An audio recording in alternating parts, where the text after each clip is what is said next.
حقیقت توبہ یہ ہے کہ احساس سے جرم پیدا ہو، ندامت ہو، شرمندگی ہو. جب یہ پیدا ہو جاتی ہے پھر آپ وظیفہ نہ بھی پڑھیں، آپ 100 مرتبہ استغفار بھی نہ پڑھیں. اللہ اکبر، یعلم خائنۃ الاعین وما تخفی الصدور. وہ تو بند سینوں کی کہانی جانتا ہے، اس کو پتا ہے کون کس انداز پہ میری طرف متوجہ ہے، اور اس کے دل کی کیفیت اس کے سامنے جو روز روشن کی طرح عیاں ہے.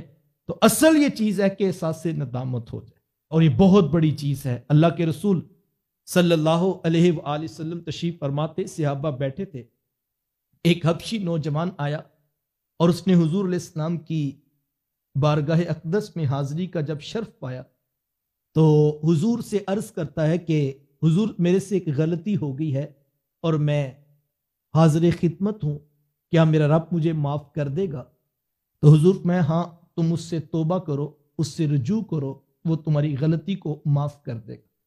جب وہ اٹھ کر جانے لگا تو نہ جانے اس نوجوان کے دل میں کیا بات پیدا ہوئی کہ وہ واپس پلٹ آیا اور آ کر پوچھتا ہے کہ حضور جب میں گناہ کیا کرتا تھا تو کیا میرا رب مجھے دیکھتا تھا؟ تو حضور میں ہاں، وہ تو دیکھتا تھا. اس نے پھر پوچھا حضور کیا جب میں گناہ کرتا تھا تو کیا میرا رب واقعی مجھے دیکھتا تھا؟ تو حضور میں ہاں، وہ تو ہر لمحہ دیکھتا ہے. اس نے تیسری مرتبہ یہی سوال دہرایا اور پوچھتا ہے کہ حضور جب میں گناہ کرتا تھا تو کیا میرا رب مجھے دیکھتا تھا؟ بس اتنی بات ہوئی کہ حضور نے فرمایا ہاں، وہ دیکھتا تھا.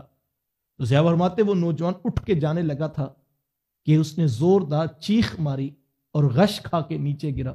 ہم اس کو پکڑنے کے لیے آگے بڑھے کہ اس کی روح پرواز کر چکی تھی.